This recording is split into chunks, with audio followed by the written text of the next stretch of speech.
এখানে গরম পানি রেডি করা হচ্ছে। গরম পানি আমরা দিয়ে দেব মাংসের মধ্যে। আমরা কোনো নির্দিষ্ট মাপ ব্যবহার করিনি, সম্পূর্ণটাই অভিজ্ঞতা এবং অনুমান থেকে দেওয়া। আমরা এখন গরম পানি ঢেলে দিচ্ছি, সম্পূর্ণ অনুমানের উপর নাকি? গরম পানি দিলে তাড়াতাড়ি হয়ে যাবে। ঠান্ডা পানি দিলে একটু সময় লাগবে, আর গরম পানি দিলে তাড়াতাড়ি হয়ে যাবে। একটা লাল আভা, আমরা কোনো গুঁড়ো মরিচ, গুঁড়ো হলুদ কিছুই ব্যবহার করিনি, শুধু ধনে গুঁড়া, জিরা গুঁড়া। লাল একটা আভা চলে এসেছে।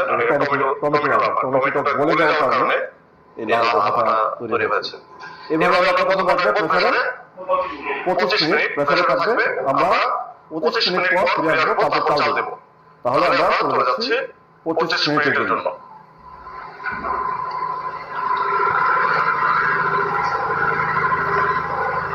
আরেকটু পানি দেওয়া হচ্ছে, সমস্ত মাংসগুলোকে ঢেকে দেওয়া